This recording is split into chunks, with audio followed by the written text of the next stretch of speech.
प्रिय विद्यार्थियों, राजनीतिक आधुनिकीकरण की हम बात कर रहे हैं। MA final modern political theory, जिसका टॉपिक है पॉलिटिकल मॉडर्नाइजेशन। साथियों, हम इस पेपर की बात कर रहे हैं जिसमें राजनीति विज्ञान की महत्वपूर्ण अवधारणाओं का उल्लेख है और राजनीतिक आधुनिकीकरण भी उसी में शामिल है। 2 वीडियो इस पर हो चुके हैं, ये तीसरा वीडियो है। मेरा आप सबसे फिर यही कहना है कि आप पढ़ाई करते रहें, क्योंकि कोरोना काल निकल जाएगा, लेकिन आपका नॉलेज वहीं का वहीं नहीं रहना चाहिए। आप घर पर हैं तो कोरोना से बचें, लेकिन अपनी पढ़ाई पर भी ध्यान दें। साथियों, राजनीतिक आधुनिकीकरण की जब बात आती है तो राजनीतिक विकास और राजनीतिक आधुनिकीकरण दोनों के अंतर हमने पिछले वीडियो में देखा कि दोनों में अंतर है। राजनीतिक आधुनिकीकरण संक्षिप्त है और राजनीतिक विकास एक व्यापक अवधारणा है। आज हम जब बात करते हैं इन दोनों की प्रक्रियाओं के अधिक व्यापक इस बात को लेकर है, व्यापकता को लेकर है कि दोनों में भेद है, अंतर है, और दूसरी तरफ विद्वानों में भी भारी विचार भेद है। कोई राजनीतिक विकास को अधिक महत्व देता है, कोई राजनीतिक आधुनिकीकरण को अधिक महत्व देता है।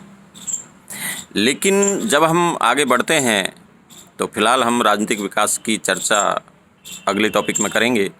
यहाँ अभी हम राजनीतिक आधुनिकीकरण की बात करेंगे कि राजनीतिक आधुनिकीकरण के जब लक्षण की बात आती है तो साथियों, इसके 8 लक्षण हमें स्पष्ट रूप से दिखाई देते हैं, जिन लक्षणों की चर्चा मैं आपसे कर रहा हूँ। पहला लक्षण है राजनीतिक शक्ति का महत्व बढ़ना, राजनीतिक आधुनिकीकरण है।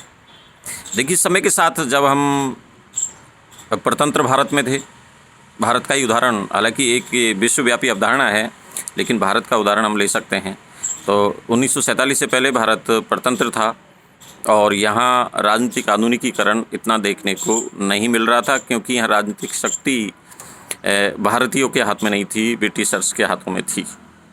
तो जैसे ही देश आज़ाद हुआ तो उसके बाद नव स्वतंत्र देशों में बात होने लगी कि राजनीतिक आधुनिकीकरण अपनाया जाए, तो उनमें भारत भी अग्रणीय था।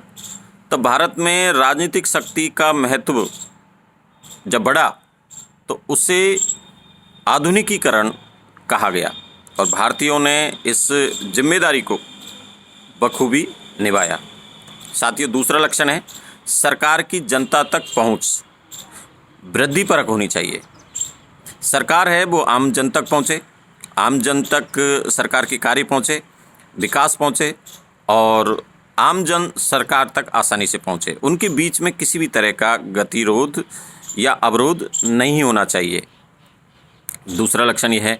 साथियों, तीसरा लक्षण है आधुनिक राजनीतिक समाजों में केंद्र और परिवार की अंतःक्रिया बहुत बढ़ जाती है। आधुनिक राजनीतिक समाज जो है, समाज से मतलब आपकी राजनीतिक व्यवस्था है। तो इस राजनीतिक व्यवस्था में केंद्र और परिवार दोनों की अंतःक्रिया एक जैसी होनी चाहिए। सत्ता का केंद्र है वो परिवार से रिलेटेड होना चाहिए।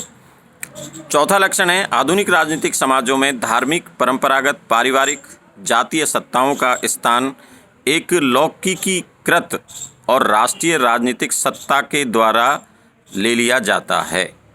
ये एक और लक्षण है राजनीतिक आधुनिकीकरण का। पांचवा लक्षण है आधुनिक राजनीतिक व्यवस्थाओं में राजनीतिक संस्थाओं का विभिन्नीकरण और विशेषीकरण होना अनिवार्य है। छठा लक्षण है राजनीतिक आधुनिकीकरण के लिए संस्थात्मक और प्रक्रियात्मक परिवर्तन ही पर्याप्त नहीं है। सातवां लक्षण है राजनीतिक आधुनिकीकरण वाली राजनीतिक संस्थाओं में, व्यवस्थाओं में व्यक्तियों का अभिवृत्तियों में परिवर्तन आना अधिक महत्व रखता है। साथियों, आठवां लक्षण है राजनीतिक व्यवस्थाओं को केवल नौकरशाही के बृहत्तर आकार के आधार पर ही आधुनिक नहीं कहा जाता। इस प्रकार इन समस्त लक्षणों को जब हम अध्ययन करते हैं तो हम 3 भागों में बांट सकते हैं। पहला लक्षण बुद्धि संगत सत्ता, दूसरा लक्षण विभिन्नीकृत राजनीतिक संरचनाएं, और तीसरा लक्षण है राजनीतिक सहभागिता। साथियों, ये हमें याद रखना है कि राजनीतिक आधुनिकीकरण का सबसे बड़ी जो बात है कि समय के साथ राजनीतिक संस्थाओं में परिवर्तन आए हैं और आम जनता, जनसाधारण राजनीतिक संस्थाओं में, लोकतांत्रिक संस्थाओं में अपनी भागीदारी निभाती है और इस भागीदारी को ही हम सहभागिता कहते हैं। जब राजनीतिक सहभागिता अधिक से अधिक होगी तो आपका राजनीतिक आधुनिकीकरण उतना ही श्रेष्ठ माना जाएगा कि देश में राजनीतिक आधुनिकीकरण तेज़ी से बढ़ रहा है।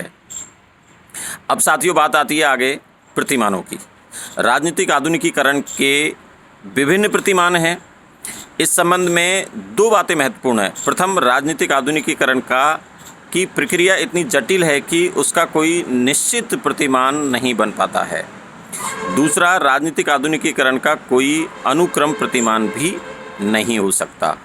लेकिन जब हम अध्ययन करते हैं तो इन विकसित देशों को और विकासशील देशों को देखते हुए राजनीतिक आधुनिकीकरण के विभिन्न प्रतिमान हमारे सामने आ जाते हैं और वो प्रतिमान हैं राजनीतिक लोकतंत्र, अभिभावकीय लोकतंत्र, नंबर 3 आधुनिकीकरणशील वर्गतंत्र, नंबर 4 सर्वाधिकारी वर्गतंत्र और नंबर 5 परंपरागत वर्गतंत्र। साथियों, ये हमें याद रखना है कि इन विभिन्न प्रतिमानों की जब बात होती है तो ये विभिन्न देशों में जो राजनीतिक व्यवस्था है उस राजनीतिक व्यवस्था में किस तरह जनता भाग ले रही है, जनता की सहभागिता क्या है, उसके आधार पर ही ये प्रतिमान स्थापित हुए हैं। हम बात करते हैं नंबर 1 की। पहला है राजनीतिक लोकतंत्र। साथियों, सबसे श्रेष्ठ रूप है आधुनिकीकरण का, श्रेष्ठ प्रतिमान है, क्योंकि जब राजनीतिक आधुनिकीकरण होता है तो इस राजनीतिक आधुनिकीकरण में जनता की सीधी सहभागिता, लोकतांत्रिक संस्थाओं में जनता का भाग लेना, राजनीतिक दल, लोकतांत्रिक संस्थाएं अपने पूर्ण निष्ठा के साथ जब वो कार्य करती है तो वह राजनीतिक लोकतंत्र कहलाती है। दूसरी है अभिभावकीय लोकतंत्र। ये थोड़ा सा राजनीतिक लोकतंत्र से भिन्न है। इसमें कुछ लोग होते हैं जो राजनीतिक सत्ता में भाग लेते हैं, कार्य करते हैं, लेकिन ये पूरी तरह राजनीतिक लोकतंत्र को अपनाने के पक्ष में नहीं रहते, बल्कि स्वयं अपने आधार पर राजनीति का केंद्र बन जाते हैं। तो इसमें वो अभिभावक का रूप ले लेते हैं। तीसरा है आधुनिकीकरणशील वर्गतंत्र। ये वर्गतंत्र ऐसा है जो आधुनिकीकरणशील तो है लेकिन वर्गतंत्र है, एक वर्ग के हाथ में राजनीतिक सत्ता हो जाती है, तो उसके ऊपर ही डिपेंड करता है कि वो कितना आधुनिकीकरण को अपनाता है। फिर सर्वाधिकारी वर्गतंत्र। साथियों, इसमें एक दल होता है और दल का नेता होता है, वो उसका संपूर्ण कंट्रोल राजनीतिक व्यवस्था पर रहता है और वह वही कार्य करता है जो उसको उचित लगता है। तो इस प्रकार से राजनीतिक आधुनिकीकरण में सर्वाधिकारी वर्गतंत्र स्थापित हो जाता है। वह वर्ग सभी शक्तियों को अपने अधीन रखता है और वो जितना चाहता है उतना ही आधुनिकीकरण हो पाता है। परंपरागत वर्गतंत्र। साथियों, ये परंपरागत वर्गतंत्र है जिसमें परंपरा अनुसार जो शासन व्यवस्था सत्ता पर स्थापित है वही वर्ग अपने आप में महत्वपूर्ण हो जाता है और वो अपने हाथ से आधुनिकीकरण का कार्य करता है। अब वो उस पर ही डिपेंड करता है कि वो आधुनिकीकरण को किस स्तर तक अपनाएं और किस स्तर तक नहीं। धन्यवाद। आज ये टॉपिक समाप्त होता है।